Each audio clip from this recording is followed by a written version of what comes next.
Hello and welcome to Rate of Change. This is Julie Ray, and I am here to talk about rate of change, which is an important concept in algebra. So I actually as I was creating the slideshow, I saw this um, design here, and I thought, well, now that's a good design for rate of change. But it describes one particular kind of rate of change, and we're going to find out about that. So here's an example of a rate of change. So when you're at the grocery store, we look at this box over here as being your receipt. The receipt tells you, what did you buy? I bought bread for $2 and cookies for $3 and tuna for $1. Apparently, I'm at the dollar store. And in your head, as you're watching the cashier scan your groceries, you might be adding up, what is my total bill going to be? But you will get that total bill at the end when the cashier says to you, that'll be, or how much money. Well, what does that look like if we were going to graph this? So if we were to make a table, an XY table, that has the total number of items, or excuse me, the number of items in the X column and the total cost in the Y column, this is what that XY table would look like. When I bought item 1, my total bill was $2. When I bought item 2, my total bill was $5. When I bought item 3, my total bill was $6, and so on down the chart. What if we were to graph this situation? Here we have a graph, and you can see down at the bottom, this is the x-axis, so that would be my items. This is the y-axis, so that would be my total cost. And when I have item 1, my total cost is $2 because this is increasing by 1 item per item. And my total cost is increasing by $1 as I go up. So 1, 2, 3, 4, $5. So when I buy my first item, my total cost is $2. When I buy my second item, my total cost is $5. When I buy my third item, my total cost is $6. When I buy my fourth item, my total cost is $11. When I buy my fifth item, my total cost jumps all the way up to $21. And at my sixth item, my total cost is $23. So these dots are plotting the rate of growth of my total cost. As the number of items increases, my total cost increases. What is the rate of change? How do we figure out what the rate of change is? We look at the change in our Y values compared to the change in our X value.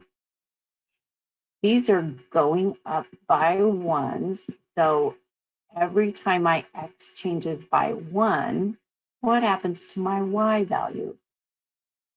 And the way we figure that out is to subtract the Y values. So I look at the difference between this Y and that Y. And that looks like 5 minus 2 equals 3. So the rate of change between these two items is 3. What's the rate of change between these two? 6 minus 5 equals 1. What about these two? Calculate the rate of change by subtracting the y's. 11 minus 6 equals 5. What about between these two? Calculate the rate of change by subtracting the y values. 21 minus 11 equals 10. Goodness, what can we say about this rate of change? 3, 1, 5, 10, 2. We would call that variable. The rate of change for this particular situation is variable, does not go up by the same amount. And that is why when we look at our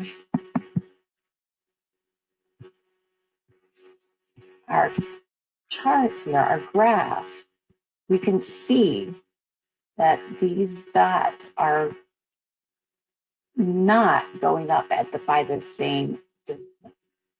There's a very big gap. There's a very small gap. So this is not the same rate of change. It's a variable rate of change. What else has a variable rate of change? Note that over time, a child's height increases, but it does not increase by the same amount every month or the same amount every year. I have two sons that are grown, but when they were in high school, I know that their rate of growth some years was tremendous. In other years, it was very slow. Sometimes I felt like I could, if they stood still, I could watch them growing. And other times it seemed that they did not grow at all. Here's a graph of a very variable rate. This is the Earth's temperature over decades. So the Earth's temperature, although we can see that in general, the trend line is up, there are many spikes up and down as it increases. This is a variable rate of change. Here's another graph that is showing the cost of gasoline, the average cost of gasoline over a decade. So this is 1990. This is actually it's 2 decades because this is 1990 and this is 2010. No, 2019. So it goes up and down. Overall, the trend has been up, although right now we know that it's down given where we are. But this is not a constant rate of change. It's very variable. If we look at the speed of a bus as it's going around downtown, that will not be a constant rate of change. It has to stop at stoplights. It has to stop at bus stops. So although when it is accelerating and increasing speed, that may be going up for a certain amount of time, it will also decrease. It will be zero for a while. So it will vary as it goes around town. Well, let's look at a different situation. I'm back to that grocery store, and I am buying a loaf of bread. I know that cost me $2. But then I think, oh, I better get 2. So now what's happening to my total cost? It goes up by $2. Then I think, oh, I need to buy 3 where everyone is at home now and we're all having sandwiches for lunch. And there are a lot of people living with me right now. Oh, and we also have toast for breakfast. So I better get 4 loaves of bread. And then while I'm standing in the store, my mother calls and says, could you get me 2 more loaves of bread? So every time I put a loaf of bread in my basket to buy, what is happening? What is the rate of change of my total bill? 1 item is $2. 2 items is $4. 3 items is $6. How do I figure out the rate of change? I know my X's are going up by 1. My increase is 1 there. What's my increase for my Y? Well, there's my graph that shows what's happening. That looks like a pretty steady increase going up by 2 for every item that I put in my basket. Now let's look at the rate of change. I'm going to say change in my Y's, 4 minus 2, 2. 6 minus 4, 2. 8 minus 6, 2. 10 minus 8, 2. 12 minus 10, 2. So what is my rate of change? 2, 2, 2. That rate of change is constant. And this is the critical point that you want to remember. If my rate of change is constant, then I can predict, I can say with certainty what Y will be for any X that I can think of. In this instance, no matter what the number of loaves of bread that I buy, I know what my total cost will be. For any X, I can tell you what the Y is. So no matter how many loaves of bread, no matter how many people call me and ask me to buy them a loaf of bread while I'm standing in the store, I will be able to say with certainty what my total cost will be. This is a very important concept in algebra. The constant rate of change lets us write an equation that will tell us what the solution is. Given any X, I will know what the Y is. In fact, given any Y, I can say what the X will be. So that's a really important concept to remember. What else has a constant rate of change? Well, remember that graph that showed us the cost of gas over time was variable.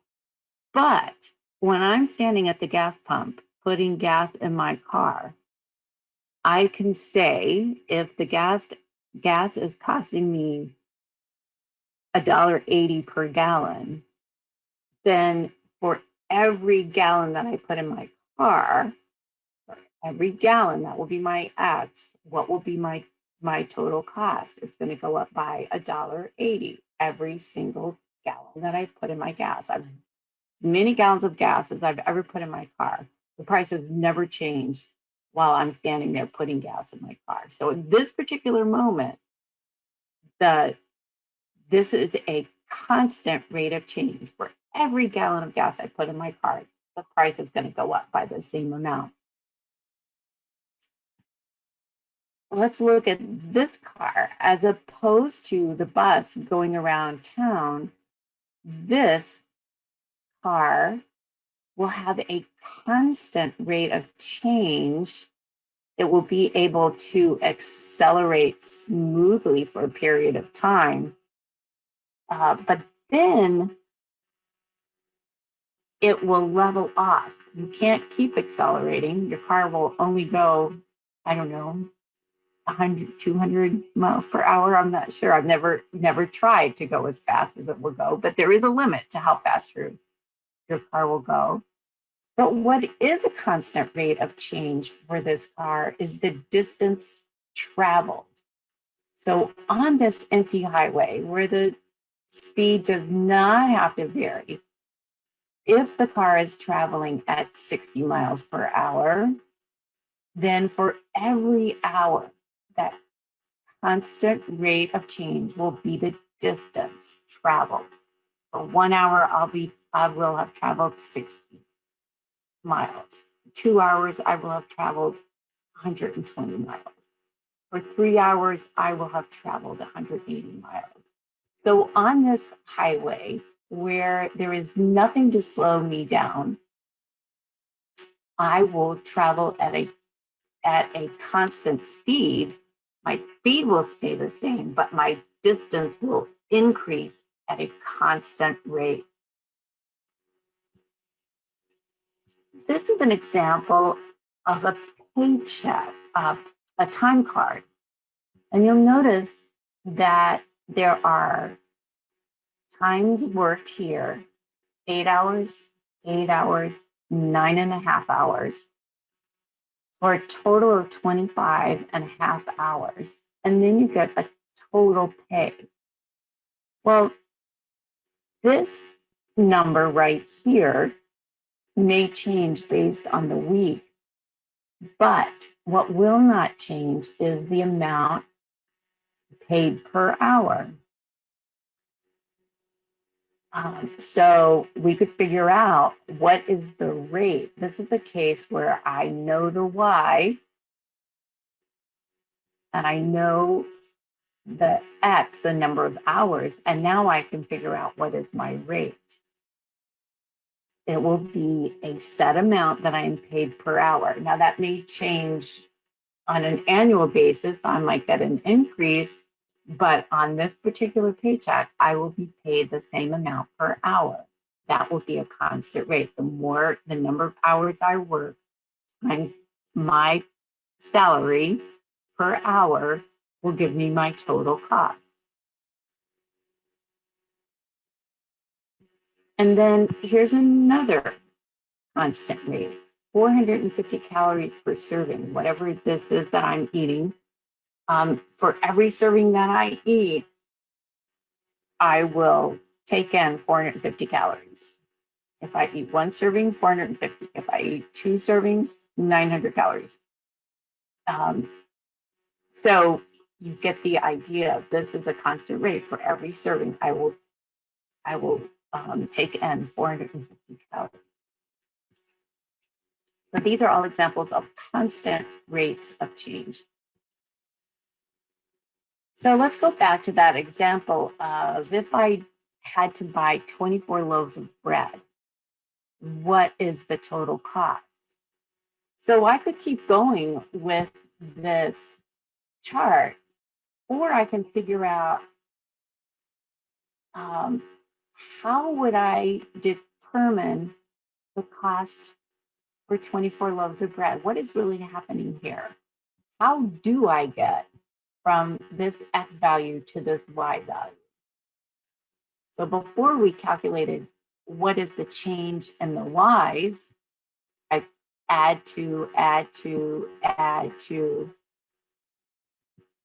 but it's not saying that I add to the number of loaves. It's saying for every loaf, I increase by $2.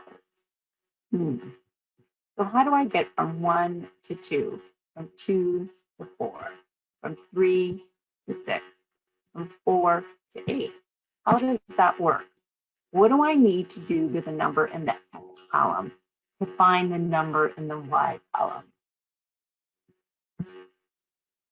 1 times 2 is 2, 2 times 2 is 4, 3 times 2 is 6. So the rule is, for this particular situation, I take the number in the X column, multiply it by 2, and I will find what's in the Y. So if I write that as an equation, Y equals 2 times X. And if I am looking at the situation of buying 24 loaves of bread, what is my total cost? 24 times 2 equals 48. So my total cost for 24 loaves of bread is $48.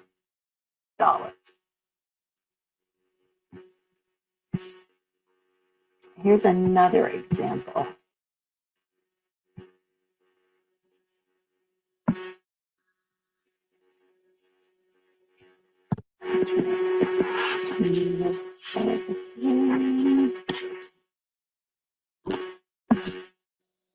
Okay.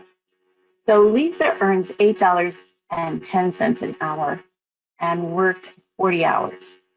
Jamie earns $10.80 an hour. How many hours would Jamie need to work to equal Lisa's earnings over $40? 40 hours. What is Lisa's rate of change? So look, for every hour that she works, she earns $8.10. So in 1 hour, she earns $8.10. In 2 hours, she earns $16.20. 3 hours, she earns $24.30. 4 hours, she earns what, $32.40. What is Jamie's rate of change? He earns $10.80 an hour. In 1 hour, he earns $10.80. In 2 hours, he earns $21.60. In 3 hours, he earns $32.40. In 4 hours, he earns $43.20. Well, I could keep going with my chart and figure their totals for 5, 6, 7, 8, 9, 10 hours. Or I can think about this in terms of, just like I did with the bread, what is the rule?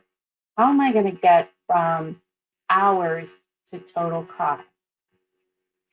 What is Lisa's rate of change? $8.10. How do I get from this X to this Y? I multiply the X by $8.10. So that's going to look like my total is $8.10 times the number of hours. So if I complete this chart, instead of going, here's the equation that I use. So the total number of hours equals $8.10 times the number of hours. So here's my rate of change, $8.10. And here's what I chose to do was to take 10 hours and multiply, substitute that in. So y equals 8.10 times 10, 81. Y equals 8.10 times 20, 162. Y equals 8.10 times 30, 243. Y equals 8 times 10 times 40, 324. Now, the reason I chose to go up by tens was to get an idea of how or how this would look on a graph. And interestingly, that became really helpful when I then did the same thing for Jamie and substituted in his rate of change, 10.8 times X equals his total pay. So I substituted in, and here's my table. Look what happened there. Look at this Y, 324. How much did Lisa earn in 40 hours? 324. How long did Jamie work to earn the exact same amount of money? he worked 30 hours. So he had to work 10 hours less to make the same amount of money. Why? Because his rate of change is greater. The number of dollars he earns per hour is greater. So he has to work less, earn the exact same amount that Lisa earned. So this table happened to give me the answer for that, but I also could have graphed this. In fact, I did graph this line on a so that you could see the lines, but it was really hard to look at um, because the numbers got so large. But this would show you if you go to actually this website, desmos.com is a graphing calculator, and it is really helpful. It is a website that you can go to and use their graphing calculator. I would suggest that you try it. I had used it a couple years ago and I had forgotten exactly how to do everything. They have wonderful videos that you can use that will show you the graph, how to graph and how to um, create a graph that would help you solve this problem with without using a table or with using a table. But if it didn't turn out exactly, I mean, this obviously these were very nice numbers to work with.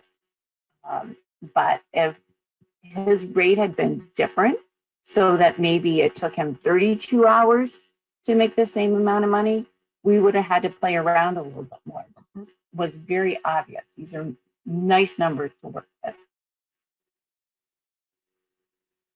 This shows you what happens with the different rate of change, how Lisa's total at the same number of hours is less than Jamie's total because her rate of change is smaller than Jamie's. This is actually a GED practice question, just so that you would know where this problem came from. Here's another GED practice question. Melody needs to calculate her monthly water bill. Her family used 18,900 gallons at a rate of $1.12 per 100 gallons. There's also a monthly account fee of $5.90 per household. What is her total bill? It tells us that there is a rate in here. What is that rate? $1.12 per 100 gallons. That means if I made a chart, my X's would be increasing by 100, not by one. So for 100 gallons, the cost is $1.12.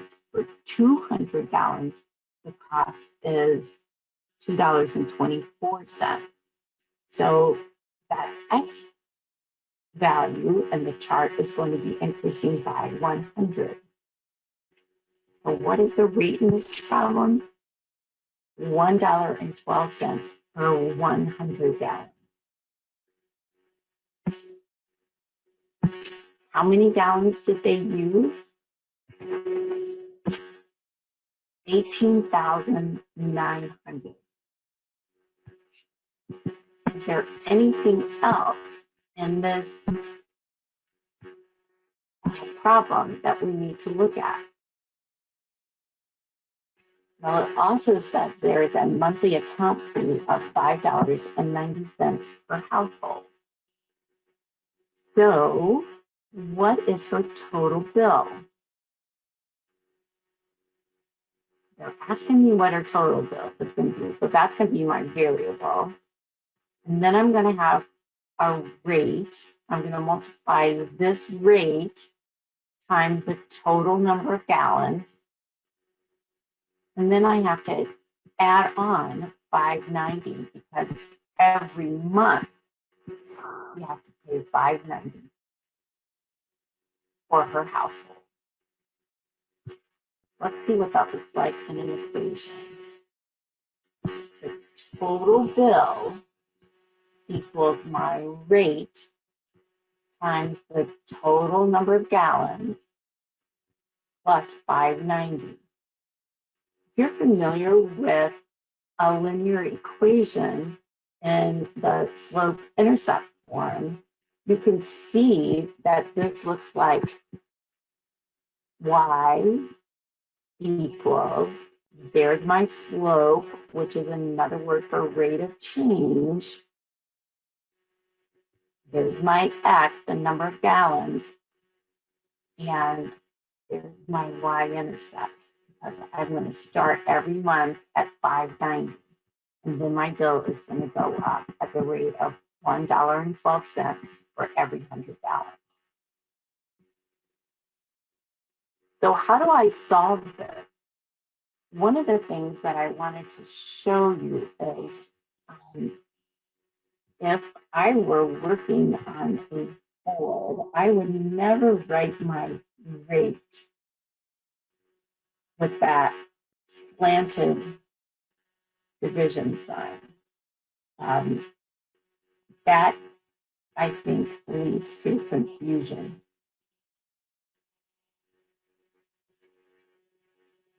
So I wanted to show you, if I were working on a board, this is what it would look like. Notice that my fraction there uses the horizontal bar, and I think that's a little bit easier to understand what to do. So if you are writing this out for yourself, please use this horizontal bar to help you follow along. I just don't have that option with my Google Slides to show you really what this would look like in the best way. Okay, so this is the problem that we're working with. And share my screen with you. So here we are. Using what we have, I am going to remember when we're multiplying fractions, we multiply numerators times numerators. And this, even though this is not written as a fraction, we know that this could be a fraction, 18,900 over 1. I'm going to multiply 1.12 times 18,900. Then I'm going to divide that by 100. So what does that look like? 1.12 times 18,900 is this number, 21,168. Then I'm going to divide that by 100 and add my 590. So, of course, 21,168 divided by 100 is 211.68, 211 and 68 hundredths. And then I'm adding 5.9, or that $5.90. I'm going to add that together. And if I can get my screen to go away, then my total is $217.58. And I add those together.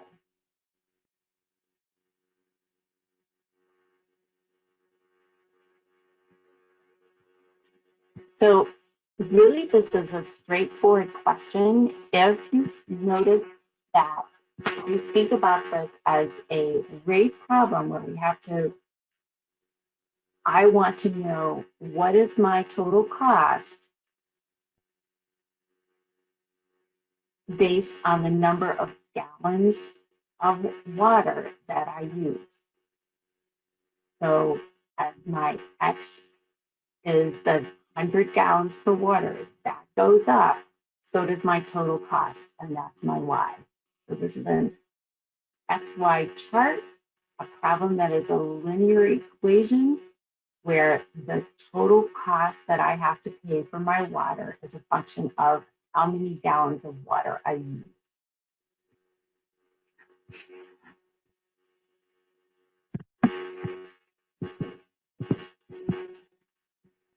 And that is my last equation that I have.